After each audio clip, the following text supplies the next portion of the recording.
Bulletin का आगाज करें। खबर दें, सुप्रीम कोर्ट के हुक्म के मुताबिक इलेक्शन कमीशन को 21 अरब रुपए जारी करने की आज आखिरी तारीख है। सुप्रीम कोर्ट ने पंजाब में इंतखाबात के लिए रकम जारी करने का हुक्म दिया था। हुक्मनामे में कहा गया था, वजारत खजाना ने बताया है 17 अप्रैल तक 21 अरब रुपए इलेक्शन कमीशन को देंगे। हुक्मनामे में कहा गया है कि सुप्रीम कोर्ट ने स्टेट बैंक और वजारत खजाना से 18 अप्रैल तक फंड्स फराहमी के हुक्म पर अमल दरामद रिपोर्ट पेश करने का हुक्म दिया है। सुप्रीम कोर्ट ने हुक्म दिया था कि वजारत खजाना अकाउंटेंट जनरल की तस्दीकी रिपोर्ट 18 अप्रैल को पेश करें। हुक्मनामे में कहा गया था कि इलेक्शन कमीशन 18 अप्रैल को 21 अरब रुपए फंड्स की वसूली की रिपोर्ट भी अदालत में जमा कराए।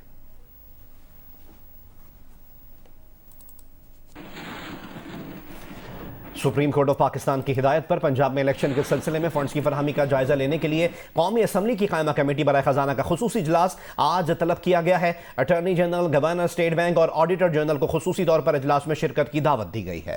असम्बली सेक्रेटेरिएट की तरफ से जारी करदा एलामिये के मुताबिक इजलास मेंबर कौमी असम्बली कैसर शेख की जेर सदारत होगा।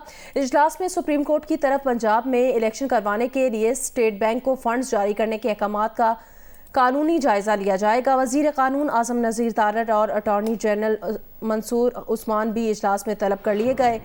वजीर तिजारत सैयद नवीद कमर को भी दावतनामा जारी कर दिया गया है और कौमी असम्बली की पेशगी मंजूरी के बगैर फंड्स के इजरा की हिदायत पर सिफारिशात मुरतब की जाएंगी।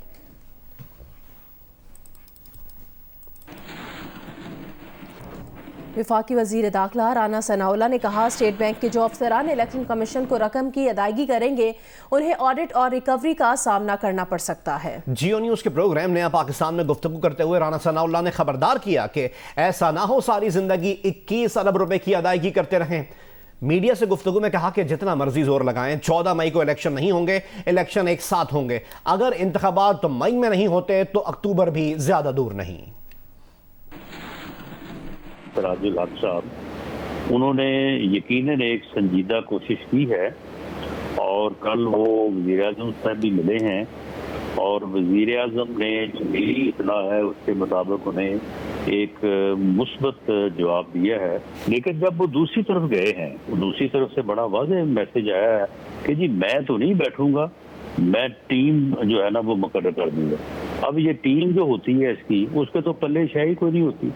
उनकी तो जो है वो ना ये सुनता है, ना वो जो है वो किसी बात को क्लेम कर सकते हैं। मैं ये तो नहीं कह सकता कि स्टेट बैंक के जो मुतल्लिका अफसरान हैं वो जारी करेंगे या नहीं करेंगे, लेकिन ये कानून के तालिब इल्म के तौर पे मैं ये समझता हूँ कि ये बड़ा सीरियस मामला होगा और इसके ऊपर बड़ा सीरियस ऑडिट ऑब्जेक्शन होगा और उस ऑब्जेक्शन की बुनियाद के ऊपर ऐसी पेमेंट करने वाले को रिकवरी पड़ सकती है और कहीं ऐसा ना हो कि पेमेंट करने और करवाने वाले जो है बाद में सारी जिंदगी जो है उस रिकवरी को भुगतते रहें।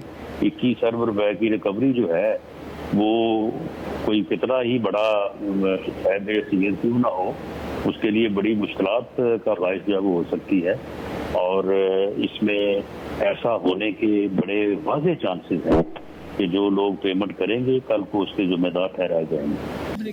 और अब इलेक्शन जो है 14 मई को तो इंशाल्लाह ताला नहीं होंगे। ये जितना मर्जी जोर लगा लें, 14 मई को इलेक्शन नहीं होंगे। इलेक्शन इंशाल्लाह इकट्ठे होंगे, केयर टेकर सेटअप के तहत होंगे और इसी साल होंगे। यानी ये मई में अगर नहीं होते तो अक्टूबर भी कोई ज्यादा दूर नहीं है। राना सनाउल्लाह के बयान पर रद्द अमल में फवाद चौधरी ने कहा, वफाकी वजीर दाखिला चीफ जस्टिस को खुली धमकियां देने पर उतर आए हैं। वजीर दाखिला के मातहत इदारे चीफ जस्टिस और दीगर जजेस के खिलाफ मुहिम चला रहे हैं। फवाद चौधरी ने मजीद कहा कि सुप्रीम कोर्ट के हुक्म के खिलाफ वर्जी पर 6 माह से 5 साल तक की नाअहली हो सकती है। शहबाज शरीफ को नाअहल कराने का मंसूबा लंदन में बना है। स्टेट बैंक आज पैसे ट्रांसफर करेगा और शेड्यूल के मुताबिक इंतखाबात होंगे। आला अदालत ने फैसला दिया है, इस पर अमल दरामद यकीनी बनाया जाए। सिराजुल हक पता नहीं क्या कर रहे हैं, इनकी मुलाकातों के बाद अली जैदी को उठा लिया गया। सुप्रीम कोर्ट का हर हुक्म आर्टिकल 190 के तहत 204 के तहत बाइंडिंग है और अगर कोई अमल दरामद नहीं करता उसके ऊपर तो 204 के तहत उसके ऊपर कार्रवाई होगी और सुप्रीम कोर्ट उन्हें till the rising of court से लेके तो 6 महीने तक जो है वो उनको सजा सुना सकती है, 5 साल तक की नाअहली दे सकती है। मेरा ख्याल है वज़ीर-ए-आज़म साहब का दिल यही है कि जब तक नाअहली ना हो उन्होंने भी बाज नहीं आना। शहबाज शरीफ को नाअहल कराने का पूरा मनसूबा लंदन में ही बना है और वो अब एग्जीक्यूट यहाँ पे हो रहा है। वो क्या बयान कर रहे हैं, एक तरफ जब वो आए हैं सिराजुल हक साहब मुलाकात करके उन्होंने अली जैदी को उठा लिया। ये तो नहीं हो सकता कि गिरफ्तारियां भी होती जाएं, लोगों पे तशद्दुद भी किया जाए और साथ मुज़ाकरात। पहले माहौल तो स्पीकर कौमी असम्बली राजा परवेज अशरफ ने कहा है कि पार्लियामेंट ने अगर अदलिया के कहने पर कानून साजी करनी है तो फिर अदलिया कानून साजी के साथ साथ आइन साजी भी खुद कर ले, अमल करा ले। इलेक्शन के ढोंग की क्या जरूरत है।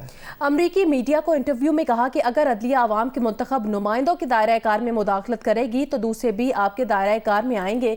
सियासत में तकसीम ना हो तो सियासत नहीं चल सकती, लेकिन यही तकसीम सुप्रीम कोर्ट में चली जाए तो सुप्रीम कोर्ट नहीं चल सकती। रहनुमा तहरीक इंसाफ फवाद चौधरी ने सदर मुमलिकत आरिफ अलवी को खत लिखा है जिसमें कहा गया निगरां हुकूमतें अपनी मुद्दत पूरी कर चुकी और आइन इन हुकूमतों में तोसी की इजाज़त नहीं देता। 90 रोज़ गुजरने के बाद निगरां हुकूमतों को कानूनी नहीं कहा जा सकता। रहनुमा तहरीक इंसाफ फवाद चौधरी ने सदर मुमलिकत को अपने लिखे खत में कहा है कि सदर मुमलिकत आइन से इनहराफ का नोटिस लेकर मामला सुप्रीम कोर्ट को भेजें। आइन निगरां हुकूमतों को पॉलिसी साजी के फैसलों की इजाज़त नहीं देता। वफाकी हुकूमत इलेक्शन कमीशन के गैर आइनी इक़दामात से इंतख़ाबात की आइनी मुद्दत गुजरी।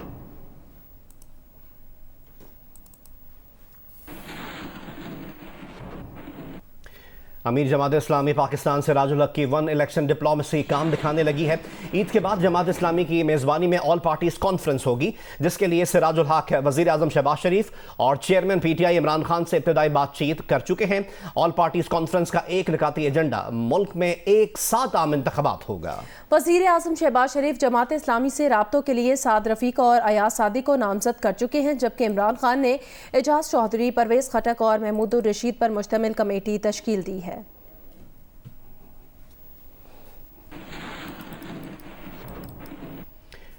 अमीर जमात इस्लामी सिराजुल हक ने कहा है कि वह पूरे मुल्क में तमाम इलेक्शन एक साथ और एक ही दिन कराने के हक में हैं।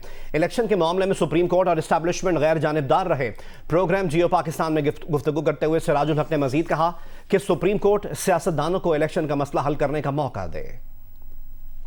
इलेक्शन के हवाले से मसाइल न सुप्रीम कोर्ट हल कर सकती है न कोई इस्टेब्लिशमेंट। इन दोनों इदारों को गैर जानिबदार रहना चाहिए और ये सारा मसला असम्बली में मौजूद जो सियासी पॉलिटिकल स्टेक होल्डर है वो खुद आपस में मिलकर तय कर ले।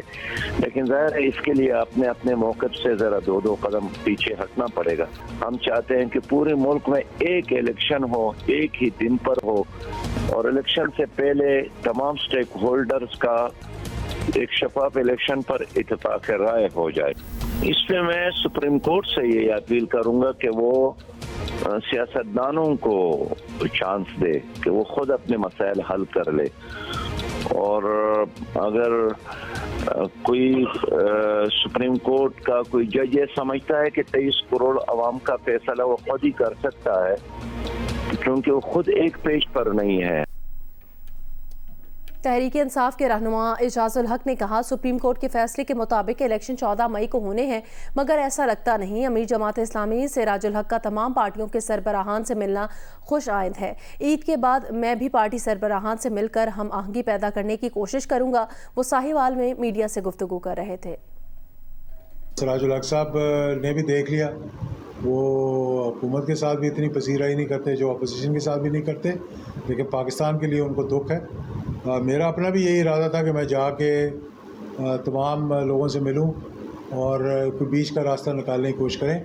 अभी उसके बाद पता नहीं सिराजुल हक साहब ने कोई बयान दिया कि नहीं दिया, लेकिन ये बहुत अच्छा किया उन्होंने कि दोनों तरफ मुलाकातें की। उनको चाहिए कि PDM के दीगर लोग जो हैं जैसे मौलाना फजल रहमान साहब हैं, बड़ा सख्त एटीट्यूड है उनका, क्योंकि उनको सबसे ज़्यादा KPK में और बलूचिस्तान में नुकसान हो रहा है PTI की वजह से, तो इसलिए उनका गुस्सा बहुत ज़्यादा है, तो उनसे भी जाके मिलना चाहिए लोग। कौन बनेगा आज़ाद कश्मीर का वजीर आज़म? तहरीक इंसाफ नाम फाइनल ना कर सकी। पार्टी ज़राए के मुताबिक सरदार तनवीर इलियास ग्रुप वजारत उज़्मा के लिए अपना उम्मीदवार लाना चाहता है, जबकि बैरिस्टर सुल्तान महमूद अपने करीबी साथी को वजीर आज़म आज़ाद कश्मीर देखना चाहते हैं।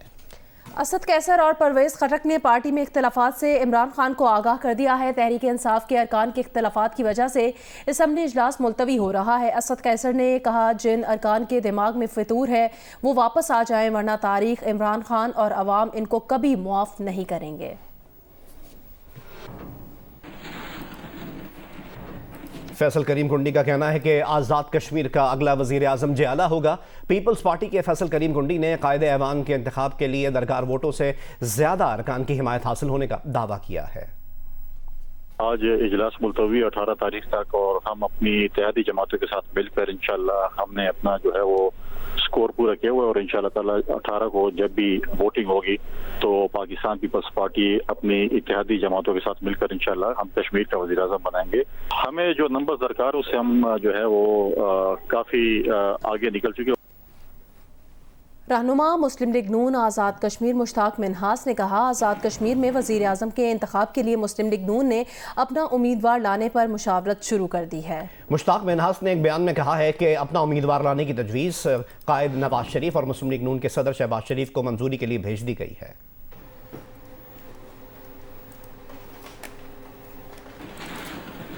रहीम यार खान की कच्चे के इलाके में डाकुओं के खात्मे के लिए पुलिस की पेशकदमी जारी है।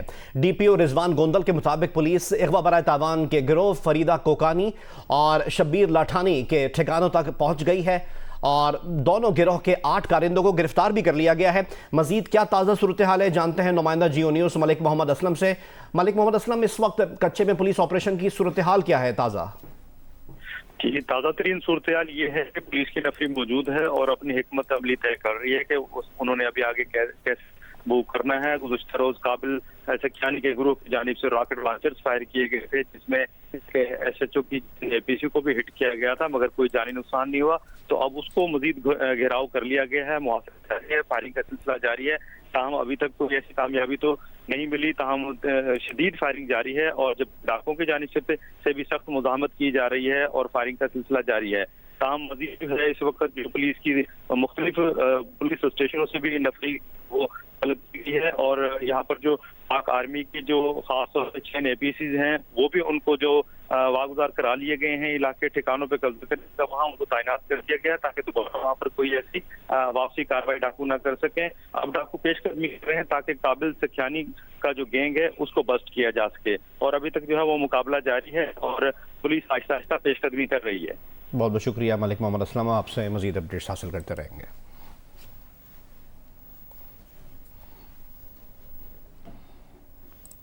लाहौर में FIA साइबर क्राइम विंग ने PTI की MNA शानदाना गुलजार को 20 अप्रैल को तलब कर लिया है। FIA के कॉल अप नोटिस में कहा गया, शानदाना गुलजार को रियासत मुखालिफ प्रोपेगेंडा में मुआवनत के इल्ज़ाम में तलब किया गया। शानदाना गुलजार को 20 अप्रैल को साइबर क्राइम विंग गुलबर्ग में पेश होने की हिदायत की गई है। नोटिस में कहा गया कि शानदाना गुलजार पेश होकर साइबर क्राइम विंग को अपना बयान रिकॉर्ड कराएं।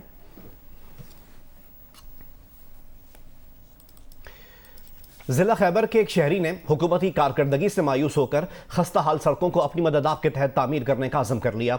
इस मकसद के लिए अवामी सतह पर चंदा मुहिम का आगाज कर दिया गया है। काजी फजलुल्लाह हमें मजीद रिपोर्ट करेंगे। टूट फूट का शिकार ये लंडिकोतल सलमान रोड है जो गुज़िश्ता 5 सालों से शहरियों के लिए दर्दसर बना हुआ है।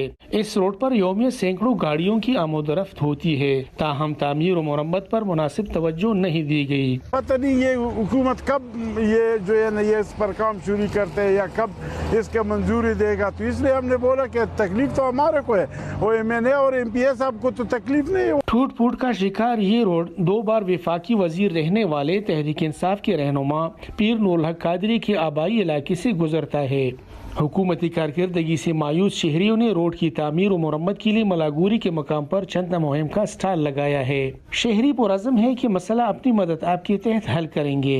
यहाँ पे जो बीमार लोग आते जाते हैं गाड़ियों में, वो उनके लिए कितनी मुश्किल की बात है कि मैं यहाँ पे बता नहीं सकता। सड़कों की बेहतर तामीर इलाके की तरक्की में रीढ़ की हड्डी की हैसियत रखता है। लंडीकोतल की आवाम इलाके की तरक्की के लिए अपने वसाइल बरोकार लाकर काबिल तखलीद कारनामा सरअंजाम दिया है। काजी फजलुल्लाह, जीओ न्यूज़, ज़िला खैबर। मुशीर खेल पंजाब वहाब रियाज ने नेशनल हॉकी स्टेडियम लाहौर में नई सिंथेटिक टर्फ बिछाने के काम का इफ्तिताह कर दिया है। उन्होंने नई सिंथेटिक टर्फ का मुआयना भी किया। वहाब रियाज का कहना है हॉकी की बहाली के लिए पहला कदम उठा दिया है। मुल्क में इंटरनेशनल हॉकी वापस लाएंगे। FIH की मंजूरी से इंटरनेशनल इवेंट भी करवाएंगे। नेशनल हॉकी स्टेडियम लाहौर में नई सिंथेटिक टर्फ बिछाने के इफ्तिताह के मौके पर सेक्रेटरी स्पोर्ट्स पंजाब शाहिद जमान और DG स्पोर्ट्स पंजाब आसिफ तुफैल भी मौजूद थे। वहाब रियाज ने बताया कि नई सिंथेटिक टर्फ बिछाने के मंसूबे पर 16 करोड़ लागत आई। इससे हॉकी के खिलाड़ियों को बेहतरीन और जदीद सहूलत मैसर होगी। इनका कहना था कि हॉकी के खिलाड़ियों को आलमी मयार के मुताबिक सहूलत फराहम कर रहे हैं। नेशनल हॉकी स्टेडियम दुनिया का सबसे बड़ा हॉकी स्टेडियम है, इसे मज़ीद बेहतर बनाएंगे। ये हमारा पहला स्टेप है हॉकी की रिवाइवल की तरफ कि हम लोगों ने जो नेशनल स्टेडियम हॉकी जो है इसमें हमने एक नई टर्फ बिछाई है, नई कंक्रीट किया है इसको, और इंशाल्लाह हमारा मकसद है कि यहाँ पे हम इंटरनेशनल हॉकी को भी वापस लेकर आए और यहाँ पे जो हमारे नेशनल सतह पे जो टूर्नामेंट है वो भी ज़्यादा से ज़्यादा कराए जाए।